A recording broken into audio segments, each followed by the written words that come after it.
the war that took place 800 years ago. Oda once again showcases why he's the GOAT with the use of his amazing intercutting and parallel narrative. Oda does another coinciding panel with the mural that's about to be shown because Saul in the Walrus School brings out a book named Harley, where within it is Elbaf's sacred text. This ancient book even has the symbol of the ancient kingdom on its cover, you know, the sun with 8 points around it. Remember, we already saw it in its different forms with the people of Wano, the fish folks, the Shandorians, Skypians, Alabasta, hey, even the church in Kuma's flashback. And our balls deep canon is that these 8 points represents either 8 different races, planets, or nations that pledged to Joy Boy's cause in uniting the world under one sun. Regardless, continuing the conversation from chapter 1136, Saul explains that many of their myths came from the fragmented interpretation of the words in this ancient book, which is why there are so many different understandings of what or who sun god Nika is. But in all the interpretation, Nika is said to go around laughing and dancing with the drums of liberation. Saul further elaborates that this book's story is divided into 3 chapters, and each one represents one world,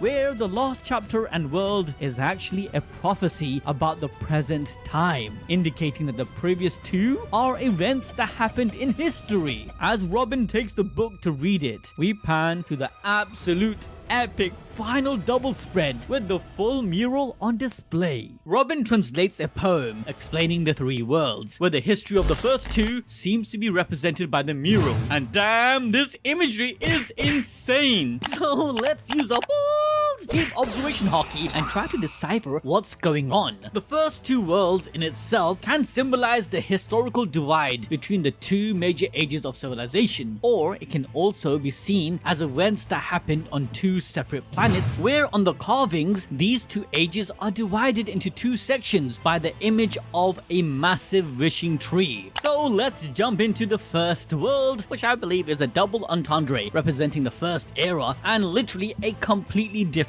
planet altogether. In the One Piece history, we know that the Shandorians, Skypians, Minks, Lunarians originated from outside the planet, likely the moon. That right side mural depicts this. However, unfortunately, this world was corrupt with men who desired the planet's natural resources. Hence why the poem reads, "The earth burned with endless flames." This endless flames is not literally burning the planet, rather it represents the fuel and endless energy the planet provides. Hence Mother Flames being a reinterpretation of this infinite energy. Hence the words, "The hearts of men burned with desire," reflecting mankind's hubris and obsession for development. We can even see this illustrated, seemingly telling the story of the first world where energy was cultivated and renewed, which in turn fueled industrialization. However, we see a hierarchy with a king overseeing the production of this energy. But unfortunately, to yield high results, slavery is taking place. Which brings us to the next line. From the whispered prayers, the sun god rose, beckoned by the enslaved who reached for the forbidden star. This is illustrated with the slaves going around an automated machine-like system, with the small energy sparks which they offer to the king, who then somehow increases its size for it then to be spread out. Reaching for the forbidden star can mean the sun. However, it can also represent other heavenly bodies, i.e. the current One Piece world. The slaves wanted to escape to it, seeking freedom. And so underground, beneath the kingdom, we can see a slave rebellion taking place, where possibly with the help of sun god Nika, they planned to fly away. From them were animals, humanoids, and even winged people. They could be the ancestors to the Minks, and of course the Skypians and other winged folks. What's amazing is that on the moon, which is also known as Fairyworth or the Endless Earth, there is an underground automata civilization which Enel found after flying to the moon with the ship that he made. This civilization likely is the remnants of this world that was left behind.